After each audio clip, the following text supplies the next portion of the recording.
ఇక్కడ కుటుంబ కలహాల గురించి చెప్పావు కదా, కుటుంబ కలహాలకి మెయిన్ రీజన్, ఫస్ట్ రీజన్ ఏంటంటే అమ్మా మ్యారేజ్ డేట్. ఓకే.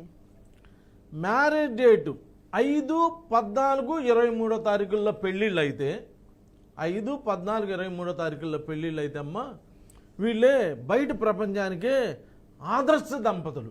ఓకే. అసలు ఇలాంటి భార్యాభర్తలు ఈ ప్రపంచంలో ఉంటారా అనుకుంటారు చుట్టాలు, ఇళ్ల పక్కన వాళ్ళు, ఫ్రెండ్స్ అందరూ. ఇంట్లో అన్నా చెల్లెళ్ళ రిలేషన్షిప్ కంటిన్యూ అవుతుంటుంది. ఓకే. 5 అంటే బుధుడు నపుంసక గ్రహం అని పంతులు గారులు అందరికీ తెలుసు. బుధుడు నపుంసక గ్రహం అని అందరికీ తెలుసు. ఓకే. మరి 5వ తారీఖు పెళ్ళిళ్ళు పెట్టొద్దో దేవుడా అంటే 5వ తారీఖే ముహూర్తం ఉంది, మమ్మల్ని ఏం చేయమంటారు అంటే వాళ్ళ కాపురం పోయినా బాధ లేదు కానీ 5వ తారీఖు ముహూర్తమే పెడతారు. అవును.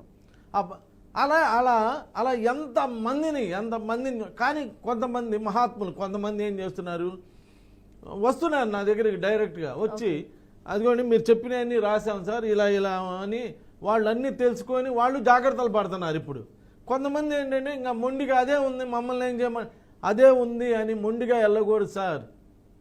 ఏదైనా మనం పురము యొక్క హితము కోరు వారు పురోహితులు, వారందరికీ నమస్కారం పెట్టి చెప్పేది ఏంటంటే మంచి మ్యారేజ్ డేట్ మంచి లైఫ్ ఇస్తుంది.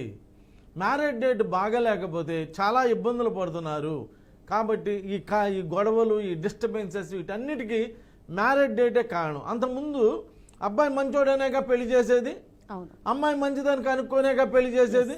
అంటే 30 ఏళ్ళ దాకా మంచోడైన అబ్బాయి, 25 ఏళ్ళ దాకా మంచి అయిన అమ్మాయి ఒకసారిగా చెడ్డోళ్ళు ఎవరుగా. అవును. మరి ఎందుకు డిస్టర్బెన్సెస్ వస్తున్నాయంటే ఆ మ్యారేజ్ డేట్ బాగాలేదు.